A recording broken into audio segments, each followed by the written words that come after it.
एक चौपाई है, इसको एक सूत्र कह लीजिए।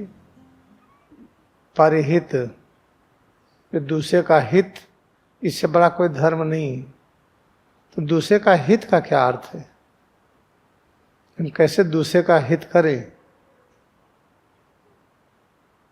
जो अपना हित नहीं जानता है, दूसरे का हित क्या करेगा?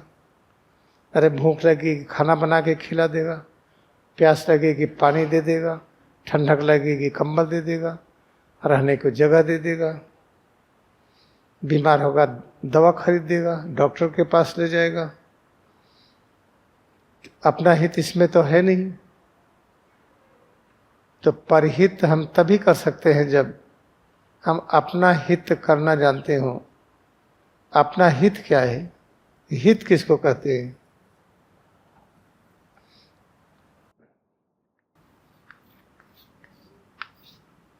इसमें देखिए हा है और ई की मात्रा है और ता है।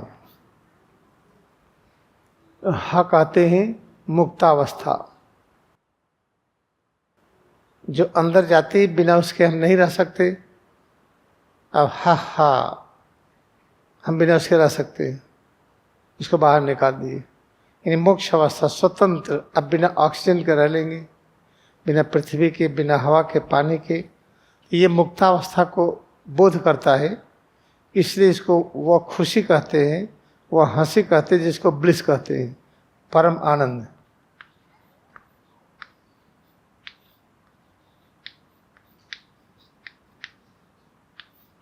इसको अंग्रेजी में ब्लिस कहते हैं।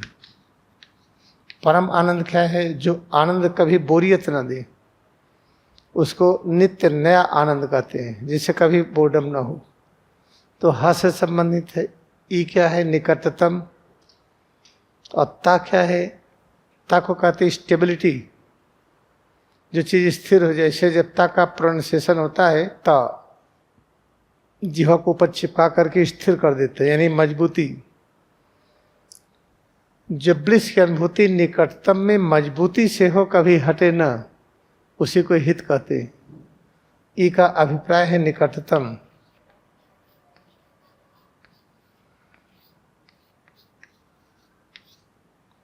अत्ता का अभिप्राय है, इसके कई माने हैं, और इसका एक माने ये भी है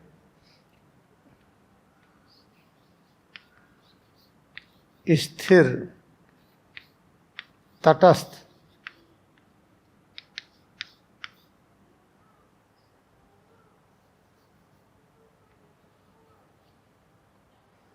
स्थिर होना, तटस्थ होना। जैसे यहाँ पर रख दी मुट्ठा, भी स्थिर हो गया, हटेगा नहीं। तो जो परम आनंद की अनुभूति निकटतम में स्थिर हो जाए, इसी को हित कहते हैं। तो परहित क्या है? पर में पा है और रा है।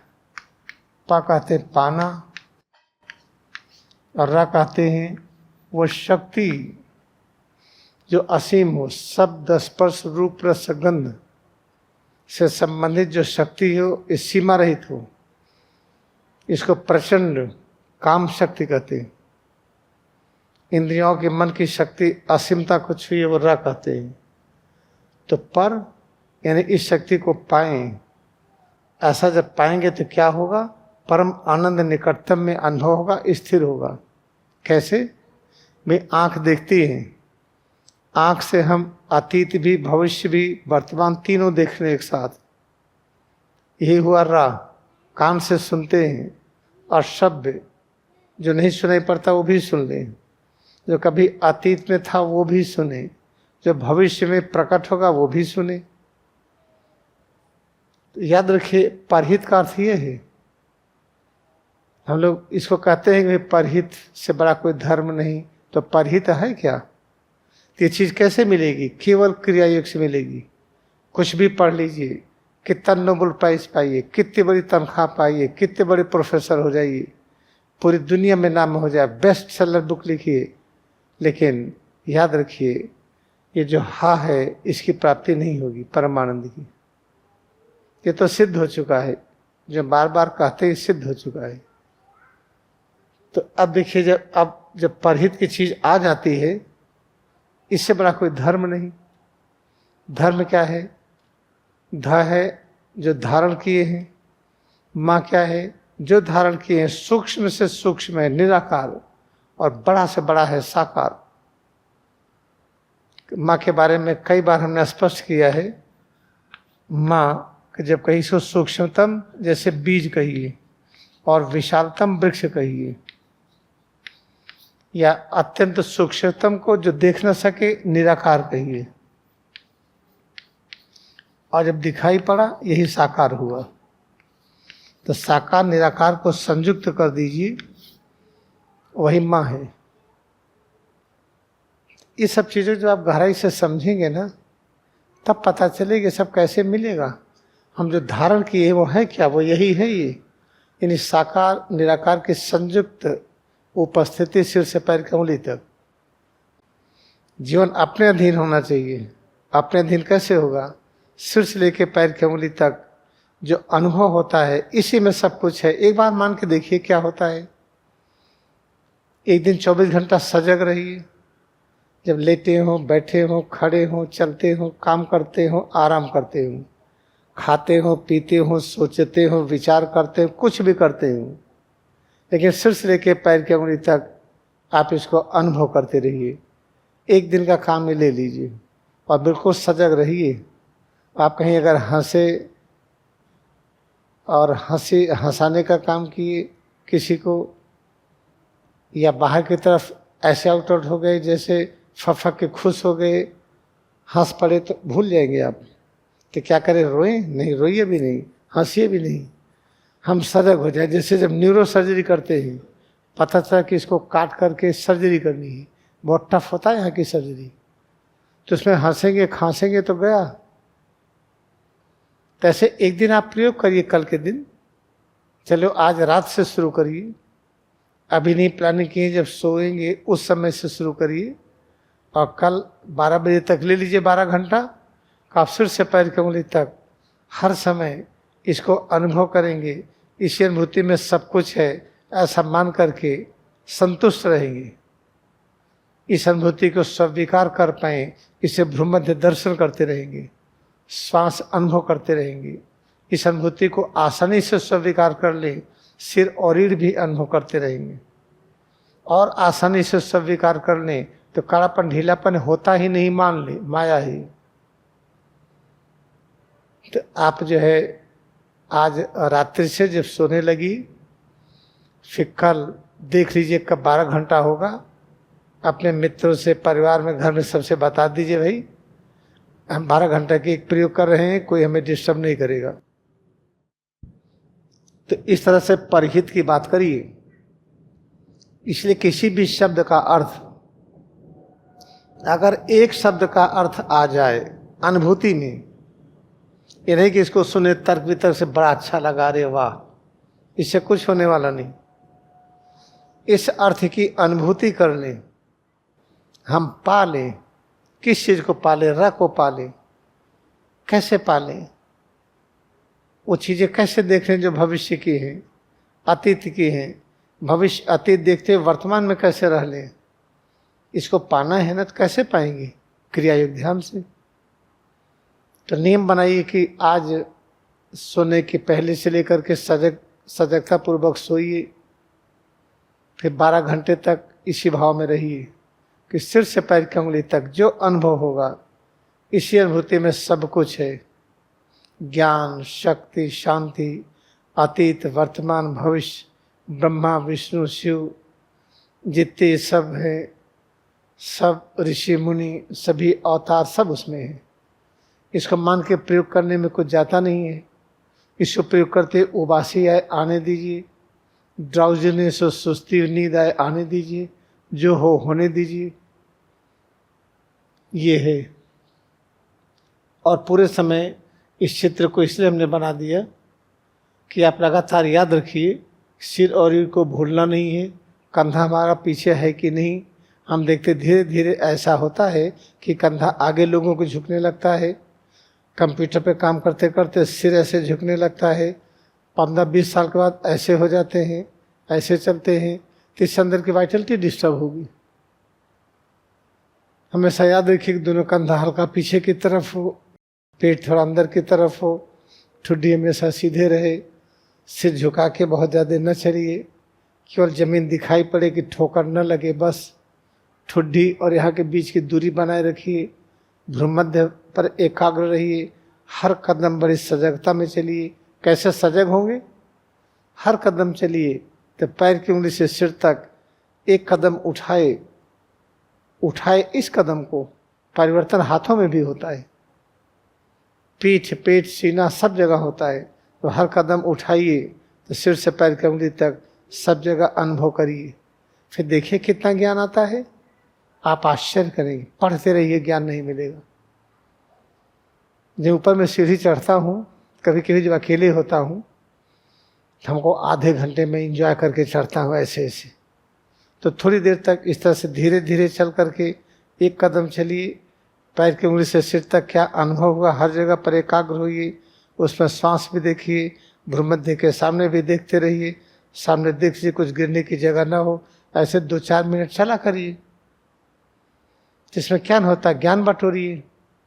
और ज्ञान बटोरने में दिक्कत क्या है? पढ़ के ज्ञान नहीं बटोरते, पढ़ करके जो ज्ञान बटोरते कंप्यूटर की तरह अगर टाइप करके सेव कर दिया। ज्ञान हमेशा अनुभूति जन्य होना चाहिए, ये है। तो इस चीज़ को हमेशा याद रखिएगा, ये बताना बहुत ज़रूरी था। और परहित की बात हम सोचते हैं कि माँ की सेवा, पिता की सेवा, भाई की सेवा, पति की, पत्नी की, मित्र की करना धर्म है। तो सेवा क्या है? चाय बना के पिला देना सेवा थोड़ी है। कपड़ा साफ कर दिए, चाय बना के पिला दिए, खाना बना दिए, हाथ पैर मालिश कर दिए, ये सेवा तो ना के बराबर है। सिर से पैर की उंगली तक इसको इतना चार्ज कर दीजिए इस बैटरी को कि जो लोग आपको याद करते हो, इसकी जो चार्जिंग यूनिट है, इसके अंदर शक्ति और शांति की जो तरंगे हैं वहाँ तक पहुँच जाए।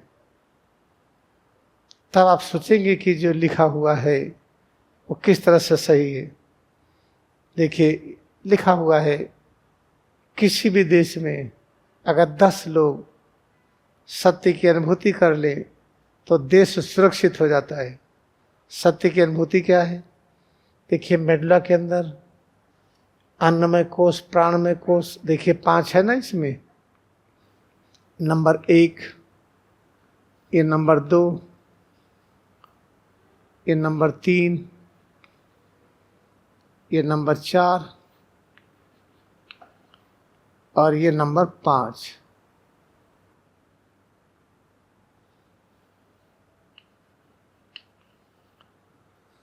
एक, 2, 3, 4, 5 है। अन्नमय कोश सारे अणुपरमाणु, सारी ऊर्जा की तरंगे। प्राणमय कोश सारी वनस्पतियाँ। मनोमय कोश सारे जीव जंतु। ज्ञानमय कोश सारे मानव। आनंदमय कोश देवी देवता। इसमें राक्षसों का स्थान नहीं है, राक्षस होते ही नहीं, लेकिन बड़ी कल्पना है राक्षस का। तो याद रखिए, जब आप पूरा क्रिया योग ध्यान करके ये सब जागृत कर देते हैं, इन सब से जुड़ जाते हैं, तो यहाँ बैठे बैठे आप पेड़ों को शक्ति भेज रहे हैं, सारे जानवर खुश हो रहे हैं, सूर्य, चंद्रमा, सौरमंडल, जितनी भी एस्ट्रल साइंस है, आकाश गंगा है, सारे जीव जंतु हैं। जीव जंतु जो समुद्र में हैं, नदी में हैं, जमीन के अंदर हैं, हवा मुड़ने वाले हैं, सबको परम शांति मिल रही है। इसे लहरी माँ से जो बैठ करके वहाँ ध्यान करके जो सबको शक्ति दान कर दिए, वो तो दिखाई पड़ रहा ना। एक आदमी के कृतित्व से क्रिया योग पूरी दुनिया में फैल गया। कहीं घूम करके प्रचार करने नहीं गए थे, लोगों को मना किया था कि हमारे नाम का प्रचार न करिएगा, हमारे नाम पर कोई इंस्टीट्यूशन मत खोलिएगा, कोई संस्था मत खोलिएगा, हमारे बारे में लिखिएगा मत कहीं, न तो न्यूज़पेपर में, न कोई आर्टिकल। हमारे जाने के 50 साल के बाद पश्चिम में लिखा जाएगा। वही परमहंस योगानंद लहरी माँ से महासमाधि में प्रवेश किए 1895 में, और योगी कथामृत पब्लिश हुई 1946 में। देखिए 50 साल। ये 95 में लिख उठी थी। तो अब देखिए 46 में पब्लिश हुई। इस तरह से 50 साल का अंतर हुआ।